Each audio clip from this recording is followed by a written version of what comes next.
오늘 주시는 말씀은 누가복음 23장 34절 말씀입니다.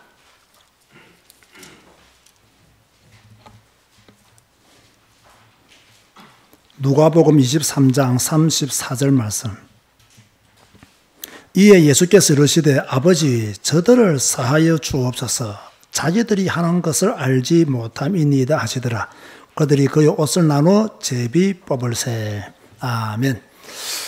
자, 예수님께서 십자가에 못 박혀서 말씀하신 내용이 7가지죠. 그죠? 가상 7언이라고 그렇게 말을 하는데요. 그 가상 7언의 첫 번째가 무엇이냐면 바로 오늘 본문이에요. 가상 7언의 첫 번째 말씀이 이에 예수께서 이르시되 아버지 저들을 사하여 주옵소서. 자기들이 하는 것을 알지 못함이니이다. 예수님께서 십자가에 못 박혀서 첫 번째 하신 말씀으로 그렇게 우리는 압니다. 자, 그런데 누구를 위해서 이런 기도를 하셨나? 지금 예수님을 십자가에 못 박는 사람들, 또 예수님을 십자가에 못 박도록 했던 모든 사람들을 위해서 예수님이 기도하신 내용이에요.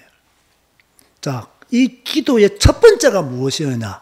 용서의 기도였다는 사실을 마음에 담아야 돼요.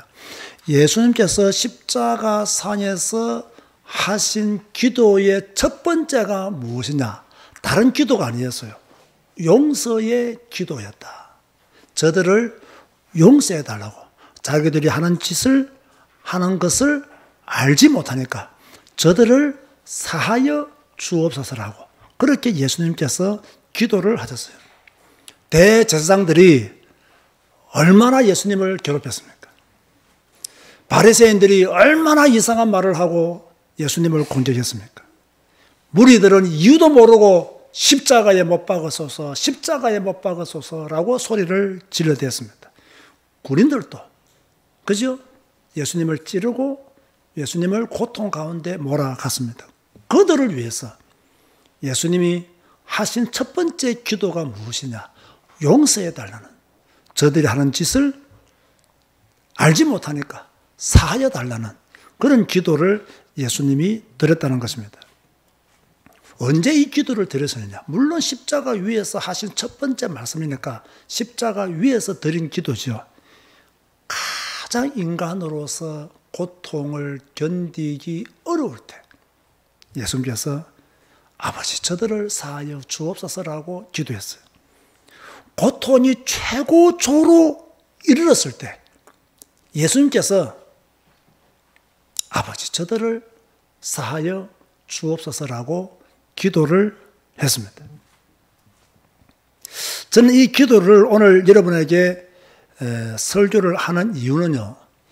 예수님께서 십자가상에서 하신 첫 번째 말씀이 용서의 기도였다는 것이 제게 새롭게 와 닿았기 때문에 바로 자신을 십자가에 못 박았던 대제사장들, 바리새인들, 무리들, 군인들, 또 이 시대를 살고 있는 우리들, 예수를 그리스도로 믿지 않고 있는 많은 사람들, 그들을 위해서 그들이 하는 짓을 알지 못하니까 저들의 죄를 사하여 주옵소서라고 예수님은 지금도 기도를 하고 계시는 것입니다.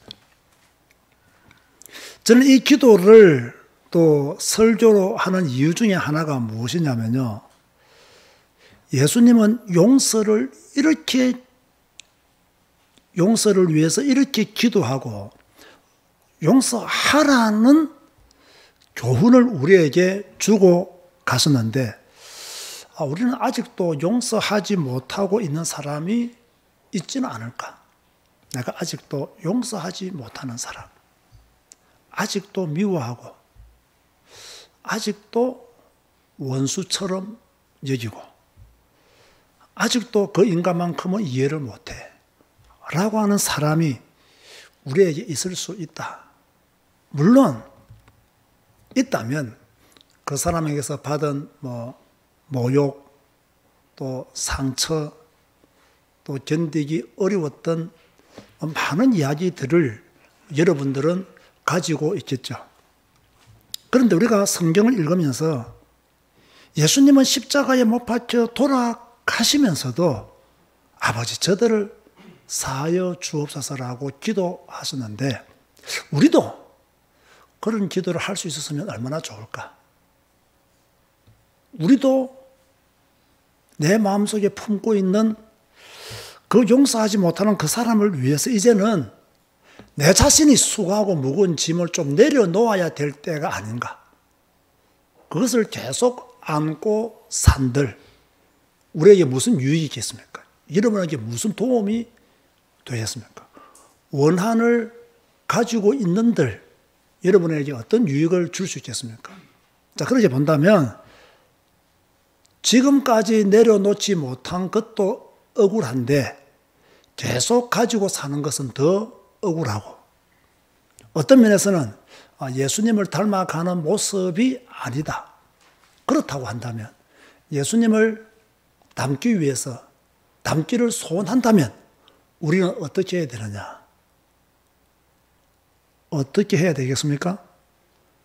용서 못할 사람이 없어야 된다. 이제는 여러분 스스로 가지고 있는 엉어리, 원한, 한, 미움, 분노, 용서하지 못하는 것, 그런 것들을 여러분이 예수님을 닮기를 원한다면, 예수님을 닮아가기를 원한다면 예수님께서 십자가상에서 첫 번째 하신 기도, 아버지 저들을 사하여 주옵소서. 이 말씀을 받아서 여러분들도 용서의 마음을 가지도록 기도하는 것이 훨씬 더 좋겠다 라는 생각을 가지고 오늘 이 본문을 선택하게 된 것입니다. 더 아름다운 모습은 여러분이 미워하는 사람이 있다면 도대체 이해가 안 되는 사람이 있다고 칩시다. 있다면 그 사람에게 화해의 악수를 청하는 것은 더 멋있는 일일 것이다. 뭐 화해합시다. 꼭 이 말을 하는 것이 아니라 그저 내 마음으로 그런 자세를 가지고 악수를 한다면 더 좋은 평화, 더 좋은 평강이 여러분에게 임하게 될 것입니다. 자, 우리는요, 이 용서의 폭을 좀 넓혀야 됩니다. 너무 이렇게 한정되어 있는 그런 마음의 어떤 올무에서 좀 벗어나서 좀 용서를 할 수 있는 폭을 더 넓혀야 된다. 그래서 예수님처럼 내가 고통의 순간에 용서할 수 있는, 그죠? 내가 견디기 힘든 순간에 주님을 향하여 주님께서 하신 기도처럼 우리도 그런 기도를 할 수 있는 그런 마음을 가져야 된다. 자, 이런 설교를 해도요, 용서라는 게 쉽게 되지가 않을 수가 있습니다. 자, 우리가 예수님의 마음을 담고 싶죠.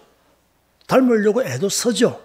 그렇지만 우리가 하다 보면 참 마음은 원이로되 육신은 약하다는 그 말씀의 핑계를 삼아서 내 마음은 원하지만 내가 용서가 되지 않더라. 이런 또 변명을 하게 될 수도 있습니다. 저 역시 마찬가지입니다. 저나 여러분이나 수준이 똑같이 저라고 해서 특별하지도 않거든요. 근데 저는요, 옛날에 진짜 용서가 안 되는 사람이 있었어요. 이해도 안 되는 사람이 있었어요. 저 인간은 가능성이 없어. 저 인간은 잘 되면 안 돼. 라는 생각을 가질 때도 있었어요. 그런데 성경을 읽으면요, 그것이 내게 머물도록 허락하느냐? 허락하지 않거든요. 성경을 읽으면요, 그것이 내게 오래 머물러 있도록 하나님이 허락하지 않는다고요. 빨리빨리 용서하고 빨리빨리 네가 자유해. 라고 하나님이 계속 성경을 읽을 때마다 그렇게 특별히 말씀하시는 시간표들이 와요. 그럼 저는 어떻게 그걸 이기느냐? 기도했어요. 내가 인간적인 노력으로 용서하려고 내가 애쓴 게 아니라 심리학적이나 상담학적인 그런 접근을 한 것이 아니라 기도했어요. 첫 번째는 저 사람을 용서할 수 있는 마음을 달라고 기도했어요. 내 자신에게. 하나님, 내가 저 사람을 용서할 수 있는 마음을 주십시오. 그런데 가만히 기도를 하면 할수록요, 무슨 생각이 들었냐면, 물론 저 사람이 밉고 저 사람이 한 행위가 이해가 안 되고 뭐 그렇지만 나도 저 사람 못지않게 강팍하구나. 나도 저 사람 못지않게 참 악하구나. 이런 것이 발견되어지더라고요. 그리고 발견되어지니까 주님 앞에 내려놓게 되고 용서하게 되더라고요. 정말 오랜 세월을 기도해야 됩니다. 그것이 오랜 세월을. 그러니까 여러분 마음 안에요. 어떤 돌덩이들을 가지고 살면 안 돼요. 저는 우리 교회가 가지고 있는 저는 좋은 장점이라고 생각하는데 여러분들은 어떠실는지 모르겠습니다. 저는 주일 날 예배 때 오늘처럼 찬양으로 예배 드리는 거 정말 이거요. 정말 좋은 장점이라고 생각하거든요. 정말 귀한 시간이라고 생각을 하고요. 보통 뭐 주일 날 예배 때 막 설교 중심의 예배가 이루어지잖아요.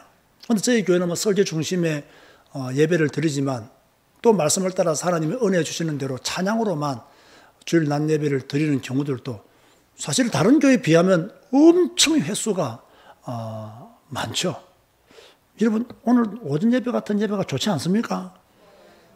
저는 정말 좋은 예배라고 생각을 합니다. 제가 뭐 찬양을 잘 할 수 있는 목사가 아니기 때문에 우리가 뭐 영상을 틀어놓고 이렇게 뭐 다른 가수의 복음 성가를 부르는 가수의 도움을 받아서 찬양을 하지만 저는 너무너무 좋은 찬양이다. 이럴 때 이런 찬양을 통해서 우리 마음속에 있는 덩어리들을 다 내려놓아야 돼요.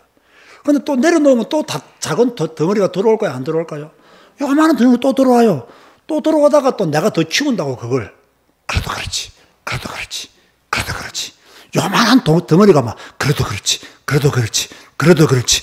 그래도 그렇지. 내 생각 속에 덜이 키운다고요. 키우면요. 뭡니까? 이게 또 내 몸을 아프게 하는 내 정신을 병들게 만드는 요소가 될 수가 있는 거예요. 그렇기 때문에 우리는 계속 성경 읽고 찬양하면서 그런 것들을 수시로 내려놓는, 수시로 주님 앞에 내려놓는 그러한 생각들을, 그러한 믿음들을 여러분들이 가져야 되는 거예요. 저는요, 찬양만 제대로 드려도 마음의 짐은 어느 정도 해소될 것이다. 무거운 돌은 내려질 것이다라고 생각이 되거든요. 자, 오늘 오후 예배의 설교의 핵심은 무엇이냐? 예수님께서 십자가에 달리셔서 하신 기도의 첫 번째가 용서에 대한 기도였다. 얼마나 중요했으면, 얼마나 필요했으면, 우리에게 주시고자 하는 메시지가 얼마나 중요했으면 그 첫 번째의 기도가 용서에 관한 기도였겠느냐라는 것을 여러분들이 꼭 아셔야 돼요. 그렇다고 한다면 우리도 용서 못할 사람이 없는 성도로 응답받아야 된다. 수고하고 무거운 짐을 스스로 내려놓고, 그죠? 내 마음에 참 자유를 얻도록 하셔야 됩니다. 우리 사랑하는 성도 여러분, 우리는 오늘 오전 예배로 마음의 눈물이라는 찬양을 통해서 주님의 마음의 눈물을 알기를 원했고 그 눈물을 함께 흘리기를 원했고요. 오늘은 오후 예배는 또 십자가산에서 예수님이 하신 첫 번째 기도가 용서에 관한 기도였다라는 것을 알고 우리도 용서하는 그런 신앙, 마음, 이런 자세를 가지는 것이 주님의 길을 함께 걸어가는 성도의 마땅한 길이라고 저는 그렇게 믿기 때문에 오늘 이렇게 여러분에게 말씀을 전하게 됩니다. 새 계명을 너희에게 주노니 너희는 서로 사랑하라고 주님께서 말씀하셨습니다. 성도들끼리 서로 사랑하고 또 여러분 가족끼리 서로 사랑하고 또 직장에 가서도 그분들을 사랑하면서 섬기는 여러분 되시기를 주님의 이름으로 축원드립니다. 주님 감사합니다. 오늘도 오후 예배로 또 주님께서 하신 기도를 본받아 우리도 용서하는 사람이 되기를 주여 소원합니다. 우리 속에 있는 미움을 또 상처나 분노까지도 오늘 이 시간 이 예배를 통해서 사라지게 하여 주옵시고 주님이 하신 기도가 우리 마음속에 늘 머물 수 있도록 축복하여 주옵소서. 예수님의 이름으로 기도드리옵나이다. 아멘.